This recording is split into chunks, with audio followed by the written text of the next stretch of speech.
पता नहीं मुझे ऐसे क्यों लग रहा है, इससे पहले मैंने तुझे कहीं देखा है। देखा होएगा। काम हो गया ना तेरा, अब जा जल्दी यहाँ से।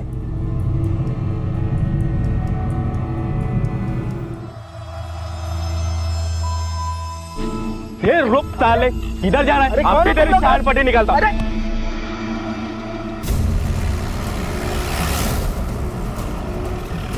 कौन लोग थे वो? पता नहीं साहब, मैं तो अपनी गाड़ी में बैठने आ रहा था, तब तक कहां से आ गए और मुझे मारने लगे। किसी का चेहरा याद है?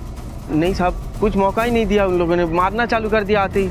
मुझे कुछ पुलिस कंप्लेंट नहीं करनी है, मुझे जाने दीजिए प्लीज।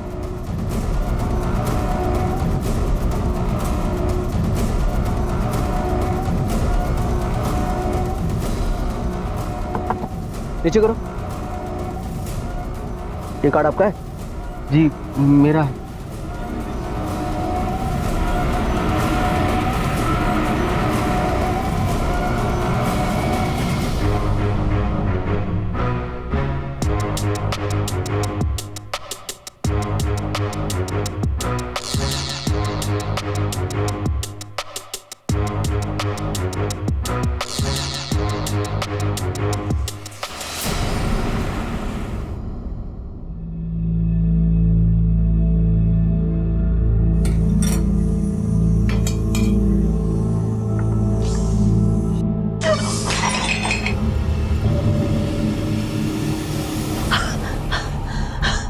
तोड़ दो, सब तोड़ दो, पूरे घर में कचरा फैला दो।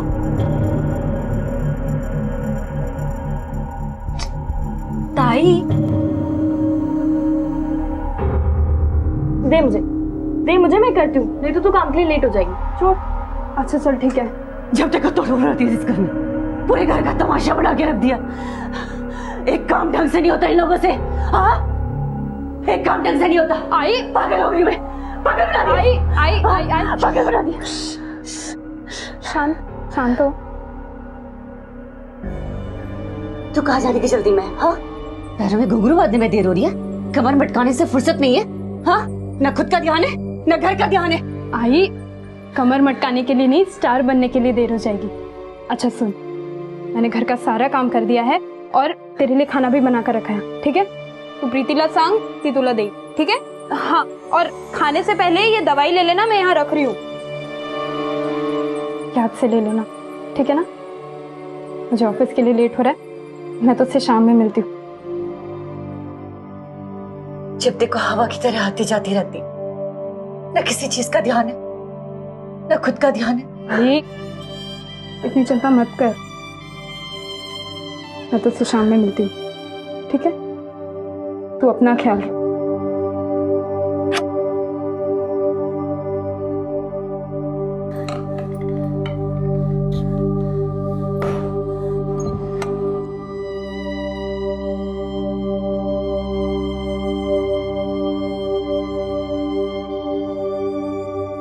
हाँ हाँ, निकल गई हूँ मैं। ऑटो।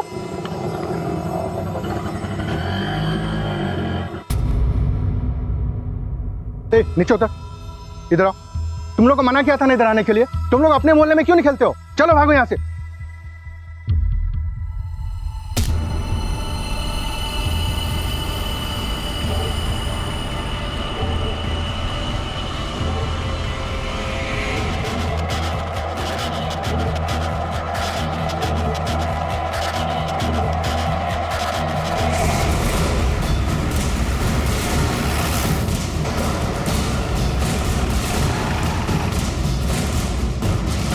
सर, लड़की की उम्र लगभग 20-21 साल की है, इस बिल्डिंग में नहीं रहती है। बॉडी की पहचान हुई?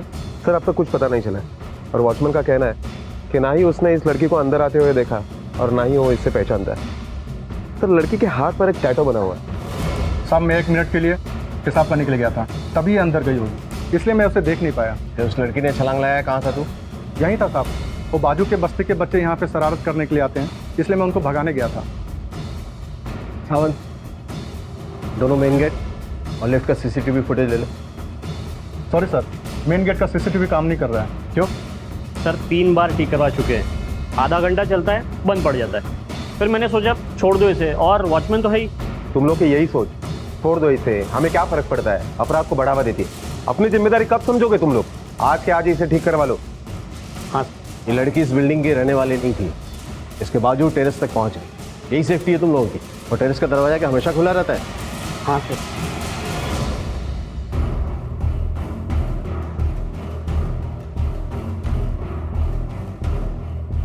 सर यहाँ पर इतनी सारी बिल्डिंग्स होने के बावजूद भी इसने यही बिल्डिंग क्यों चुनी?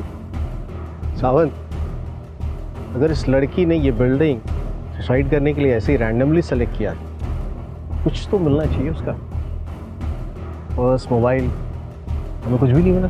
सर ऐसा भी हो सकता है कि वो लड़की यहीं कहीं एरिया में रहती हो और जानबूझकर वो मोबाइल और पर्स साथ में नहीं लाई ताकि उसकी पहचान छुपी रहे।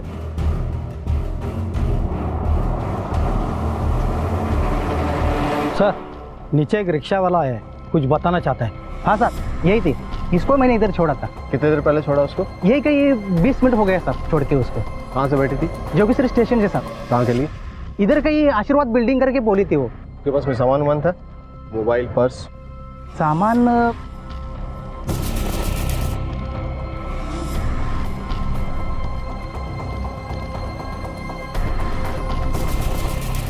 हाँ साहब, उसके पास मोबाइल भी था और पर्स भी था। सर इसका मतलब वो इसी बिल्डिंग में आना चाहती थी, ऐसे ही रैंडमली छुपकर नहीं घुसी थी वो यहाँ पर। सावंत, पूरे चांसेस है कि इसने सुसाइड नहीं किया। वो यहाँ किसी से मिलने के लिए आई, तो वही उसे टेरेस पर लेकर गया था। उसे पता था कि टेरेस का दरवाजा खुला है। धक्का देने के बाद उसका पर्स और मोबाइल लेके भाग गया होगा ताकि उसकी पहचान ना हो सके। वो इसी बिल्डिंग में है। एक काम करो, हर फ्लैट में जाओ, सबसे पूछो किससे मिलने के लिए आई।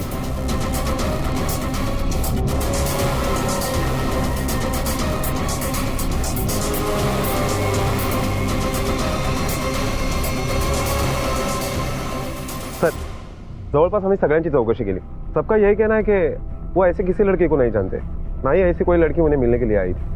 ये भी हो सकता है कि वो लड़की यहाँ कंपाउंड में किसी से मिली हो और फिर वो उसको लेकर टेरेस पे गया। सर अगर कंपाउंड में वो लड़की किसी से मिली है तो टेरेस पे जाने के लिए जरूर लिफ्ट का इस्तेमाल किया होगा। हमें लिफ्ट के सीसीटीवी फुटेज में वो इंसान दिख सकता है। करेक्ट। सर, मैं 4 बिल्डिंग आगे 20वें माले पे रहता हूँ। कुछ देर पहले मैं अपनी गैलरी में खड़ा था तो मैंने देखा कि किसी ने एक लड़की को धक्का मार के छत से नीचे गिराया सर। अब धक्का मारने वाला लड़का था या लड़की, इतनी दूर से समझ नहीं पाया सर मैं। ये तो कंफर्म हो गया, सुसाइड ही मर्डर है।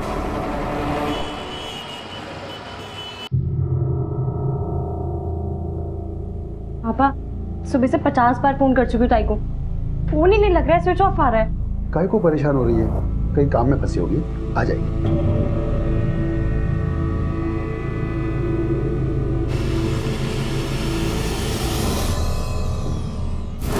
आई? ए, चल रही मेंटल, जास्ती बकवास मत कर, चल दे दे, लग जाएगी। मार डाला तुम लोगों ने उसे, हाँ?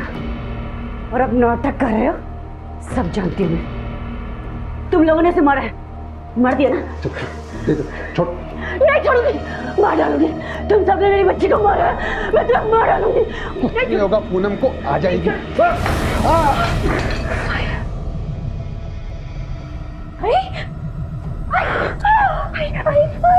आई उठ, चल चल चल आई।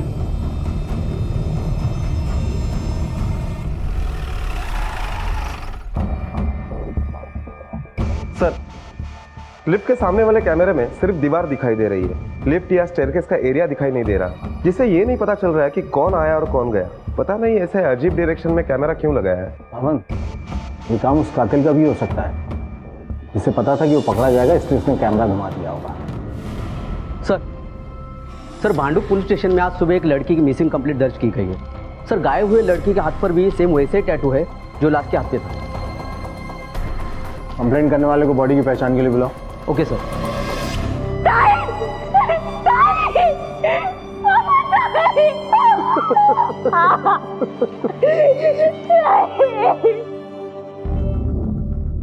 साहब, पूनम की रात को पैदा हुई थी मेरी बेटी। बोले तो पूनम की चांद की जैसी गोरी, खूबसूरत, तभी तो हम नाम भी पूनम ही रखे थे। उजाला थी मेरे घर का साहब, अब देखो अंधेरा करके चले गए साहब। क्या करती थी आपकी बेटी? पढ़ रही थी? हाँ सर, सेकंड ईयर में थी। घर की जिम्मेदारी की वजह से आर्ट्स ली थी। बाद में काम पे भी जाना होता था और घर का खर्चा बिर्चा सब वही चलाती थी। क्यों, तुम कुछ काम नहीं करते? सब 2 साल से बहुत कोशिश किया लेकिन कहीं नौकरी नहीं मिली। 2 साल पहले एक मिल में काम करता था, वो मिल बंद पड़ी, तब से बेकार हूं साहब। इसलिए सारा बोझ अकेली पूनम ही उठाती थी। क्या काम करती थी आपकी बेटी?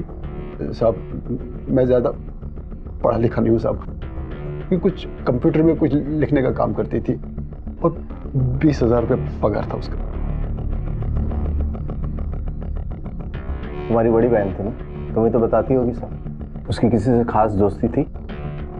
मालूम नहीं। किसी से दुश्मनी? पता नहीं।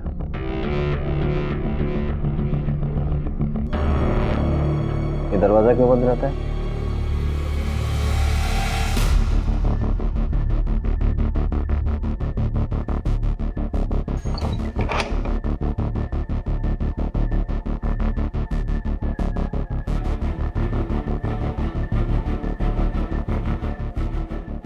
साहब ये मेरी बाइको है, पूनम की आई। दिमाग से थोड़ा हिली है, बहुत साल से ऐसी है। कंट्रोल से बाहर जाती है तो हम लोग इसको यहाँ बंद करके रखते हैं। ऐसा कोई है जो आपकी बेटी को मारना चाहेगा? उसका कोई बॉयफ्रेंड या? ये सब फालतू काम के लिए उसके पास टाइम किधर को था। घर की जिम्मेदारी, पढ़ाई, फिर नौकरी, इन सब से तो फुर्सत नहीं मिलती थी उसको। आशीर्वाद बिल्डिंग में किससे मिलने गई होगी?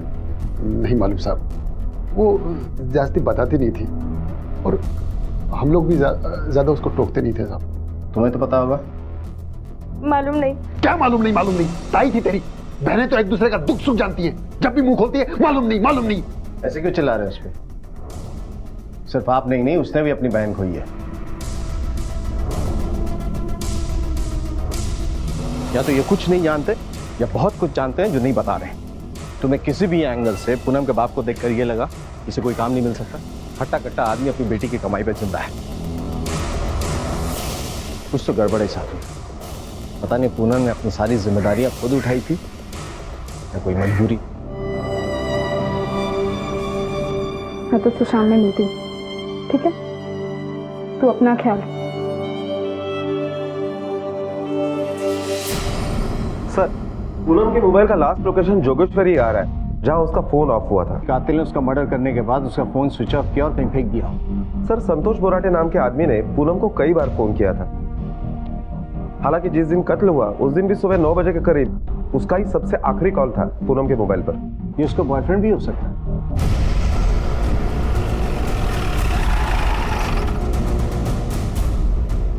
संतोष बोराटे तुम ही हो साहब। पूनम मटकर को जानते हो? हाँ साहब, मंगेतर है मेरी। क्या हुआ साहब? कल सुबह 9 बजे फोन किया था तुमने उसे?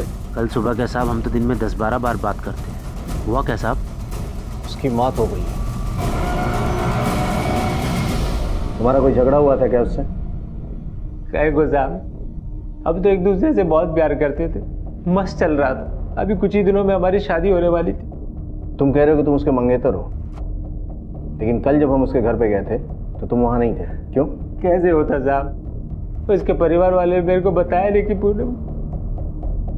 और उसके पापा ने तो तुम्हारा कोई जिक्र नहीं किया था। ये लव मैरिज था क्या? नहीं साहब, अरेंज मैरिज था। कुछ टाइम पहले तो हमारा रिश्ता ही हुआ था। पूनम इसको थोड़ा आगे बढ़ा रही थी, उसको अपनी पढ़ाई पूरी करनी थी और उसके परिवार वालों से मेरी ना ज़्यादा बात होती थी ना ज़्यादा मिलना जुलना। कल सुबह कहाँ थे? साहब, बलाड में मेरा कजिन रहता है, उसके पास था। ये मोहन पूनम की शादी के लिए तैयार कैसे हो गया? इकलौती घर में कमाने वाली थी, शादी कर देता तो भूखों मर। सबसे पहले संतोष के बयान की सच्चाई की जांच करो तुम। Okay sir.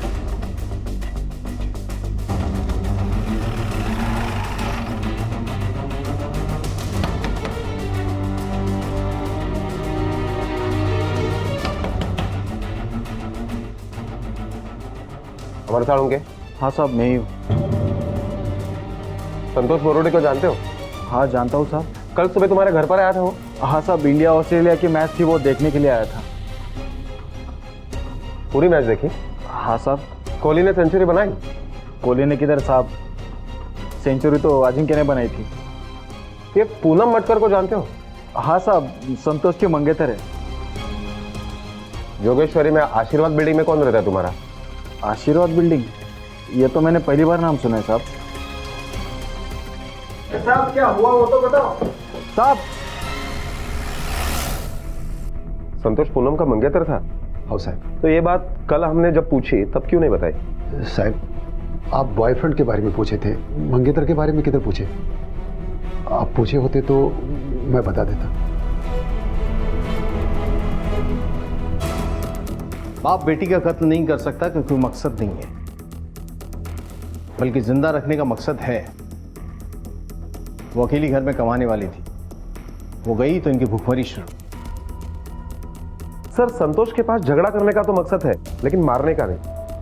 अगर है भी तो कत्ल के वक्त वो अमर के साथ मलाड में मैच देख रहा था, ये साबित हो चुका है। अगर ये दोनों नहीं है तो तीसरा कौन है? उसे पूनम को मारा। सर, ये पूनम मटकर की पोस्टमार्टम रिपोर्ट आई है।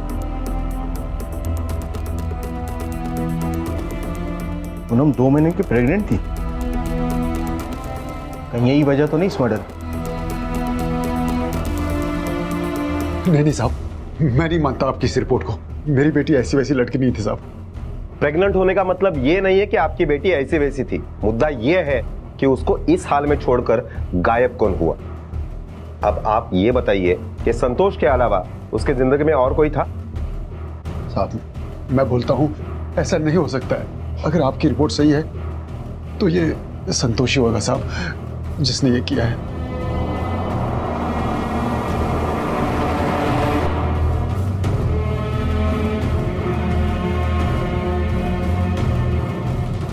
साहब, हम एक दूसरे से प्यार करते थे। वो मेरे लिए टाइम पास नहीं थी, मेरे को उसके साथ शादी मनाने का था। हाँ साहब, हमारे बीच में फिजिकल रिलेशन था, लेकिन हम सेफ्टी से चलते थे।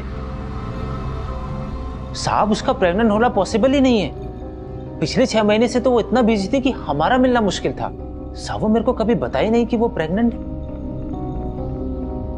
बताया था या नहीं हम पता करवा लेंगे, हमें बस तुम्हारा डीएनए सैंपल चाहिए। लो ना साहब, डरे वो जो झूठ बोले, मेरे को काहे का डर। दादा उछल मत समझा। तेरा डीएनए सैंपल अगर उस बच्चे के सैंपल से नहीं मिला ना तो तेरी पूरी पॉसिबिलिटी बन जाएगी उसका मर्डर करने की। साहब, मैंने कुछ किया नहीं तो मैं डरूं काहे को। आप चाहे तो मेरा मोबाइल का लोकेशन चेक कर लीजिए। तुझे बहुत जानकारी पुलिस क्या क्या चेक करती है? कहीं यही जानकारी तूने इस मर्डर के लिए इस्तेमाल तो नहीं की? बेटा, टेक्नोलॉजी अभी आई है। पुलिस के पास ऐसे 1000 रास्ते होते हैं अंधेरे में से कातिल का गिरबान पकड़ के बाहर निकालने के। समझा? सर, संतोष सच बोला है, उसका डीएनए मैच नहीं हुआ। और कॉल रिकॉर्ड और मोबाइल लोकेशन टावर के हिसाब से उस दिन वो अमर के ही घर पर था, मलाड में।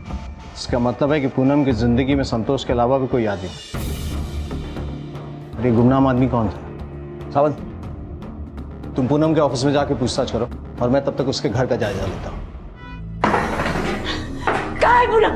कहाँ है? बोलो, कहाँ है मेरी बेटी? बोल, कहाँ गए तुम लोग उसको? तुम लोग उसको कहाँ गए? आई मत ना, आई बोल, कहाँ है? कहाँ है? आई वो टाई उस कमरे में। उस कमरे में? हाँ, वहाँ है। उस कमरे में। पूनम, पूनम, पूनम, पूनम, दरवाजा खोलो, खोल दरवाजा। झूठ बोले मुझसे तो, झूठ बोले मेरे को। मुझे पूनम के पास जाने। कितने सपने देखी थी तुम?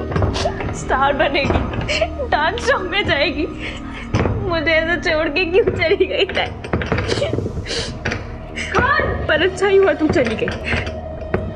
इस नरक से मुक्ति तो मिली तुझे। तू जिधर भी होगी ना, इधर से तो खुश होएगी तू।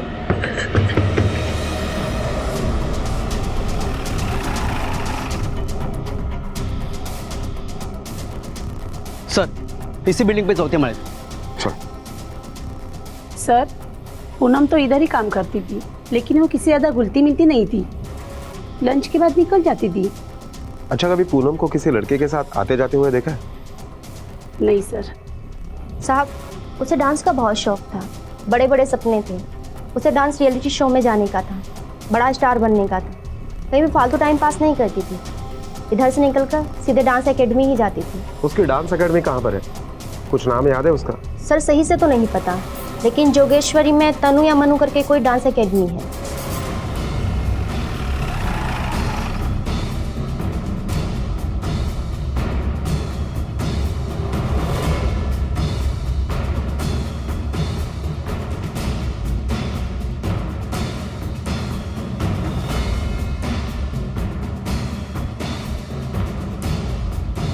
सर, ये डांस क्लास बिल्कुल आशीर्वाद सोसाइटी के सामने ही है। Okay sir.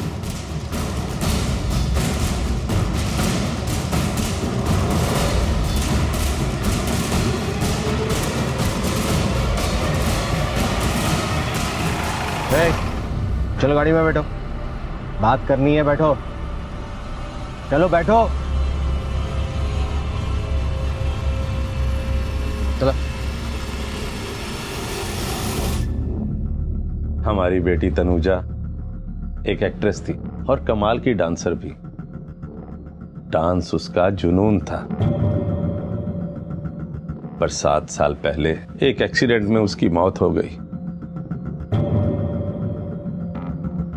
बस उसकी याद में उसका नाम और शौक जिंदा रखने के लिए हम ये तनु डांस एकेडमी चलाते हैं। बाजू के रूम में ही उसकी क्लासेस चलती हैं। 3 तारीख को पूनम एब्सेंटी, वो क्लास नहीं आई थी और दिन मंगलवार था। मंगलवार को वो क्लास नहीं आती है। अगर मंगलवार के दिन उसकी क्लास नहीं थी तो वो यहाँ क्या कर रही थी? पता नहीं सर, हमने सुना था कि सामने की बिल्डिंग से किसी लड़की ने कूदकर सुसाइड कर लिया है। अब वो पूनम थी ये मालूम नहीं था।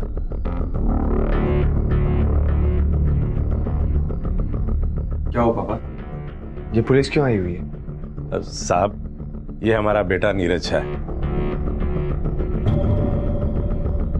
तनुजा से छोटा है।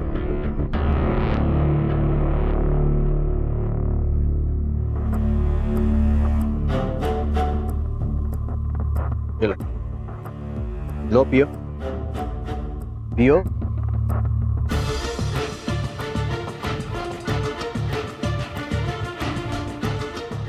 देखो, हम जानते हैं कि तुम झूठ बोल रही हो, कि तुम्हें पूनम के बारे में कुछ भी नहीं पता, उसके काम के बारे में, उसके डांस क्लास के बारे में। हम ये भी जानते हैं कि तुम अपने बाबा के डर से कुछ नहीं बोल रहे। क्या तुम नहीं चाहती कि पूनम को इंसाफ मिले, उसके कातिल को सजा मिले? अरे वो अकेली नहीं थी, एक और जिंदगी पल रही थी उसके अंदर। एक नहीं 2 कत्ल हुए हैं। क्या तुम अब भी पूनम और उस नन्ही सी जान को इंसाफ नहीं दिलाना चाहती? सर, पक्का नहीं मालूम, पिताई का बॉस ही ना उस बच्चे का बाप होगा।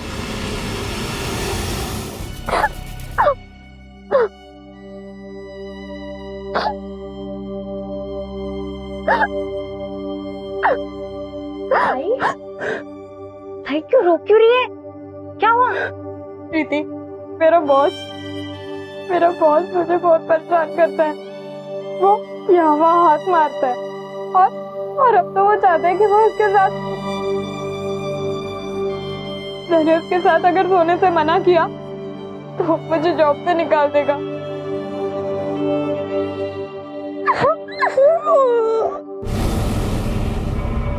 ताई तू काम पे जा रही है? ताई तूने तो कहा था कि तेरा वो बॉस जो है वो नहीं, वो प्रॉब्लम सॉल्व हो गई। ताई बोलती थी, पर मुझे लगता है कुछ ठीक नहीं हुआ था। ताई के सपने भी जैसे टूट से गए थे। ताई के बॉस ने उनसे जबरदस्ती की होगी और ताई ने भी मजबूरी में।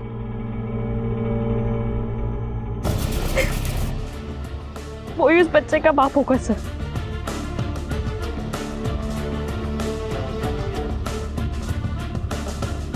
एक्सक्यूज मी, क्या आप भी यहाँ डांस सीखने आती है? नहीं जी, मैं यहाँ पे डांस सिखाती हूँ। आपसे एक बात पूछनी थी। क्या? क्या पूनम नाम की लड़की यहाँ पर डांस सीखने आती थी? उसका कोई बॉयफ्रेंड, मतलब किसी के साथ अफेयर था? बॉयफ्रेंड और अफेयर का तो मुझे पता नहीं। हाँ, लेकिन ओनर का जो बेटा था नीरज, उसके साथ उनकी काफी बातें होती थी और जब भी हम जाते थे उनके पास वो चुप हो जाते थे। साथ में ही आते जाते थे। ओके थैंक यू, आप जा सकते हैं। साहब आपको जिसने जो कुछ भी बताया सब झूठ बताया साहब। सर मैं क्यों किसी 2 टके के एम्प्लॉय के साथ अफेयर करूंगा? सर इज्जतदार शादीशुदा आदमी हूं मैं। वो मेरी डांस एकेडमी की स्टूडेंट से ज्यादा मेरे लिए और कुछ नहीं थी। झूठ बोल रही है उसकी बहन। मेरे यहाँ इतने लोग काम करते हैं, आप चाहे तो किसी से भी पूछ सकते हैं। Sir neat and clean image का आदमी हूं मैं। एक लड़का लड़की का भी दोस्त नहीं हो सकते क्या? साहब आपको गलत फहमी। ये फिल्मी डायलॉग बंद कर और सच बोल दे, वरना हम तुझे बताएंगे कि लड़का और लड़की क्या क्या हो सकते हैं। साहब मैं सच कह रहा हूँ, हाँ मैं उसे पसंद करता था, लेकिन उस तरीके से नहीं। वो बहुत मेहनती फोकस थी, अपने परिवार को पाल रही। वो मुझसे अपने दुख दर्द शेयर जरूर करती थी, लेकिन किसी के आने पर वो चुप हो जाती, क्योंकि वो किसी को अपने दुखड़े सुनाना नहीं चाहती थी। दुख बांटने के लिए कहाँ जाता था उसके साथ? कहीं नहीं जाता था साहब। उसे पैसों की बहुत तंगी थी, 1-1 रुपया जोड़ती थी। बस उसे स्टेशन से डांस क्लास और डांस क्लास से स्टेशन छोड़ने जाता था, वो भी तब जब मुझे उस तरफ कोई काम होता था। स्पेशली मैं आज तक कभी उसके लिए नहीं गया। तो mister neat and clean image, अगर आप बेकसूर हैं तो डीएनए सैंपल देने में आपको कोई दिक्कत नहीं होनी चाहिए। हमें तुम्हारा डीएनए सैंपल चाहिए, फिर पता चलेगा कि तूने उसके साथ कितने दुख बांटे हैं। Okay sir. ठीक है सर। पुलिस की एक और कोशिश नाकाम रही। हरीश और नीरज दोनों की ही डीएनए रिपोर्ट नेगेटिव आई थी। आप जरा आएंगे सर। एक तो हमने अपनी बेटी खोई है, वो जख्म हम भूले नहीं, और आप लोग अगर हम लोग को परेशान करते हैं, कुछ तो हमारा ख्याल करो। आपके लिए अपने दुख का प्रचार करना ज्यादा जरूरी है, आपकी बेटी की कातिल को सजा दिलवाना। साहब मैं गरीब आदमी हूँ और पुलिस के सामने क्या बोल सकता हूँ, लेकिन सच तो यह है कि मैंने अपनी बेटी खोई और आपको अपना कातिल नहीं मिल रहा है। लेकिन परेशानी तो हमको हो रही है ना साहब।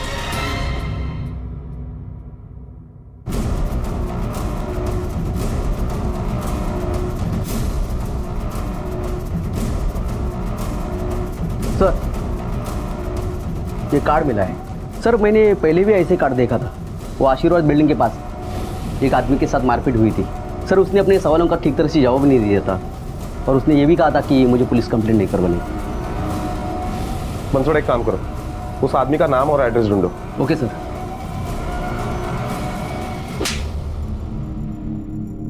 सर कौन सी पूनम, किसका मर्डर, मैं सचमुच नहीं जानता हूँ। आप क्या कह रहे हो सर? जिस दिन पूनम का मर्डर हुआ उसके एक दिन पहले उसी आशीर्वाद सोसाइटी के सामने तुझे गुंडों ने धोया था, और तू कह रहा है कुछ भी संबंध नहीं है। तेरा मार खाने का शौक ना हम भी पूरा कर सकते हैं, और हम सिर्फ धोते नहीं है, सुखाते भी है, और सूखने के बाद आदमी किसी लायक नहीं रहता। सर मेरे यकीन कीजिए, मैं सच कह रहा हूँ। मैं अपनी बीवी बच्चों की कसम खाता हूँ, मैं किसी भी पूनम को नहीं जानता हूँ।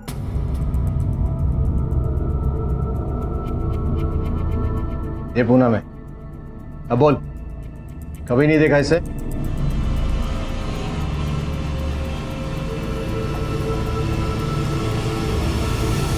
इधर देख, जब गुंडों ने तेरी धुलाई की थी ना, तो ऐसा ही कार्ड तेरे पास मिला, और यही सेम कार्ड पूनम के पास भी मिला।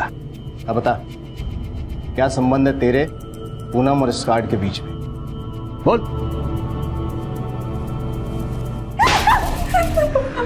देख, इससे पहले कि ये बेल्ट में तेरे शरीर पे चाप दूं, मान जा। देख अब तेरी बारी है ये दिखाने की कि तू अपनी आई से और बाबा से कितना प्यार करती है। बाबा करती हूँ ना, बहुत प्यार करती हूँ, पर इसलिए मैं पुलिस को कुछ नहीं बताई। प्लीज बाबा। नहीं मानेगी? नहीं बाबा, बाबा।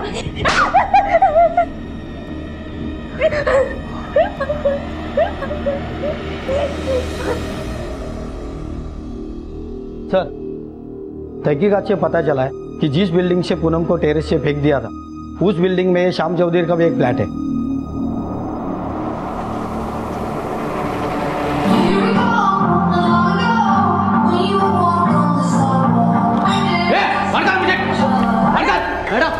क्या क्या चले उठ। वो क्या बहुत नाच लिया, चल अब टाइम आ गया। अभी कुछ नहीं किया है, तुम कहीं।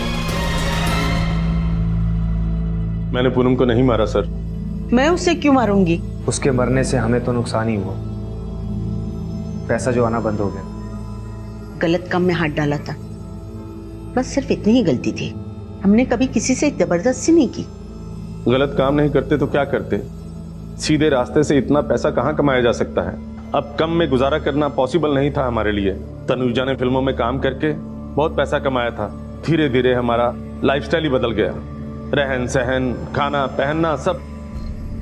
दीदी की कमाई से हम शान शौकत की ज़िंदगी जी रहे थे, और जब हमें उस शान शौकत की लत लग गई तो एक दिन रोड एक्सीडेंट में दीदी की मौत हो गई। कमाई बंद हो चुकी थी, लेकिन खर्चे कम नहीं हुए थे। साल 2 साल में सारा पैसा खर्च हो गया। फिर हमें कमाई का एक नया रास्ता दिखा। तनुजा के नाम से हमने डांस एकेडमी खोली। पर उस उतनी सी कमाई से हम लोगों का लाइफस्टाइल मेंटेन नहीं हो पा रहा था, इसलिए हमने दूसरा रास्ता अपनाया। मुंबई में ऐसी लड़कियों की कमी नहीं है जो स्टार बनना चाहती हैं, जो रातों रात पैसा कमाना चाहती हैं।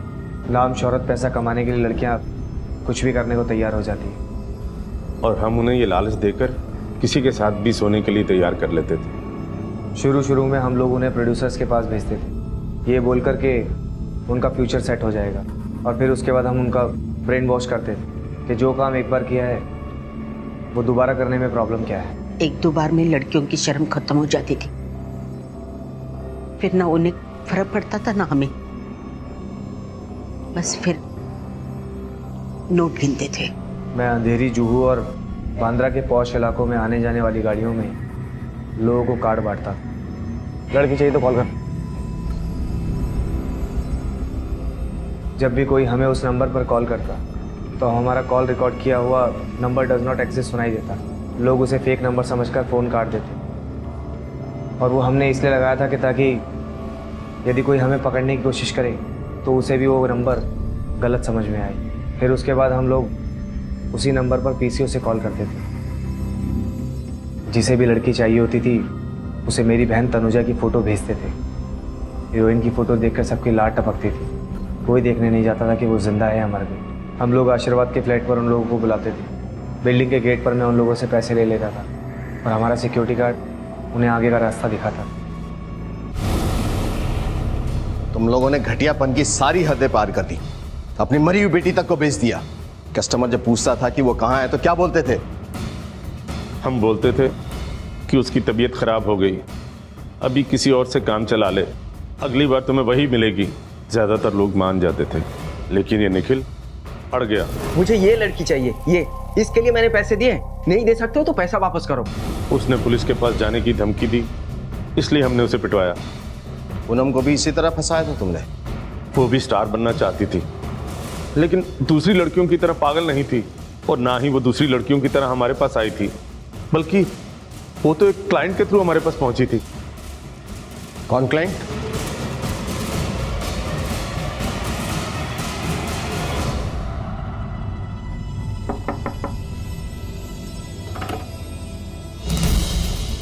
क्या हुआ साहब? क्या अरे साहब क्या हुआ साहब? अरे मैंने क्या किया साहब? मैंने कुछ नहीं किया साहब, मैंने कुछ नहीं किया।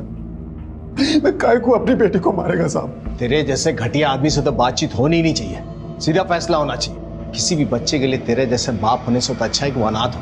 अपनी बेटी का सौदा किया तूने, उसके बाद बाजार में बिठा दिया लोगों के नोचने के लिए, और अब अपनी छोटी बेटी को बेचना चाहता है। क्या करता साहब? घर में खाने को रोटी नहीं, जेब में फूटी कौड़ी नहीं। पूनम काम पे लग गई तो 2 महीना ठीक से गया था, और फिर पापा मेरे को नौकरी छोड़नी पड़ेगी। काय को? पापा वो मेरा बॉस, वो मुझे साथ में सोने को बोला है, तो इसमें सोचना क्या है? हाँ बोल दे। पापा देख, तू जिधर भी जाएगी ना ऐसे ही लोग मिलेंगे, तो सती सावित्री बन के नहीं चलेगा। तू नौकरी छोड़ेगी तो क्या हम लोग नाके पे भीख मांगने जाएंगे? घर कैसे चलेगा? तू हाँ बोल दे। वो मेरी बात सुनी, नौकरी बच गई। कुछ दिन सब ठीक चला साहब। फिर एक दिन अंधेरी में मैं खड़ा था तो मेरे को एक कार्ड मिला। लड़की चाहिए तो फोन कर।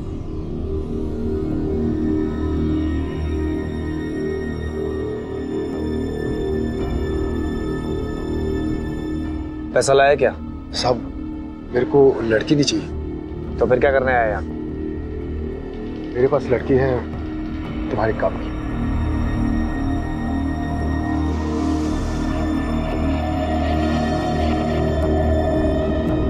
प्रीति, तुझे पता है बाबा ने मेरे लिए डांस क्लास ढूंढी है। उसके बाद वो नीरज लोग उसको काम पे लगा दिया। इसे काम नहीं कुछ और कहते हैं। एक क्लाइंट आने वाला था पर वो आया नहीं। मैं और वॉचमैन घंटों तक बिल्डिंग के गेट पर उसका वेट करते रहे और उधर पूनम भी फ्लैट पर उसका वेट कर रही। फिर हमने देखा कि पूनम टेरेस से नीचे गिर गई। मैं समझ गया था साहब के कुछ गड़बड़ है। मैं भागकर सीधा फ्लैट पे गया, देखा तो दरवाज़ा खुला हुआ था। पूनम का पर्स और मोबाइल दोनों वहीं पड़े हुए थे। मैंने मोबाइल ऑफ किया और वहाँ से निकल गया। और फिर बिल्डिंग से दूर जाकर मैंने पूनम का पर्स और मोबाइल दोनों कचरे में फेंक दिए। इसका मतलब है कि क्लाइंट कोई पुराना आदमी था जिसे पता था कि उसे कहाँ जाना है। तुमसे नज़र चुरा कर सीधा ऊपर गया और पूनम को मारने के बाद वहाँ से निकल गया। वहाँ पर उसका नंबर तो होगा।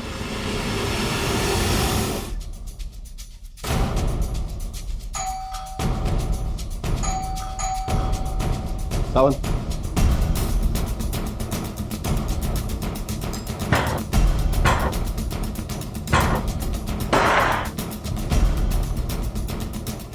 देखो कहाँ है, लेकर आओ उसे।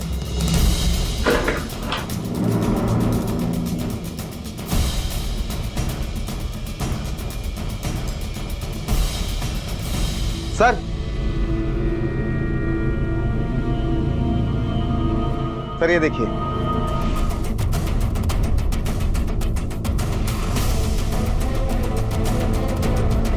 संतोष,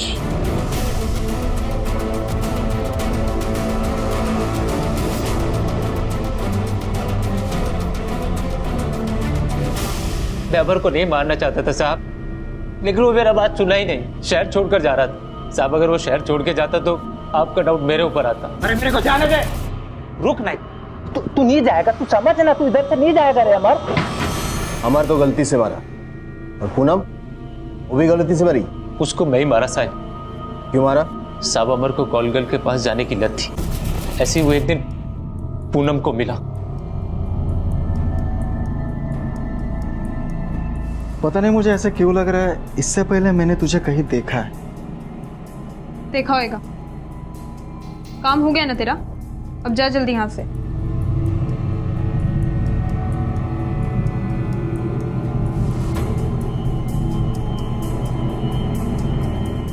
वो अमर से कभी मिली नहीं साहब, इसलिए उसको पहचानी नहीं। लेकिन मैंने अमर को अपने फोन से उसका फोटो दिखाया।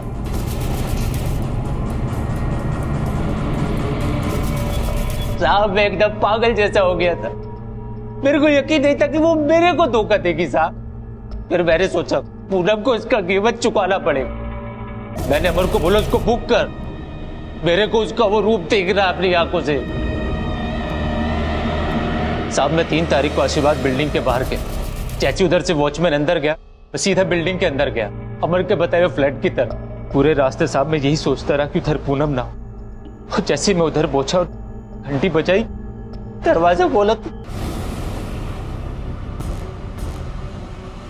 मुझे यकीन नहीं हुआ साहब जब मैंने पूनम को वहां देखा। साहब जब मैंने उसका वो रूप देखा, मैं उधर से सीधा छत पे गया, मेरे पीछे पीछे आई। उसके बाद साहब मुझे कुछ सुनाई नहीं दिया वो क्या बोल रही थी। मेरे कानों में कुछ नहीं जा रहा था साहब। प्लीज संतोष, एक बार बात सुन लो प्लीज प्लीज। जो तुमने देखा वो मैंने मजबूरी में किया था, मैं नहीं करना चाहती थी। तुम जानते हो मैं तुमसे बहुत प्यार करती हूँ, है ना?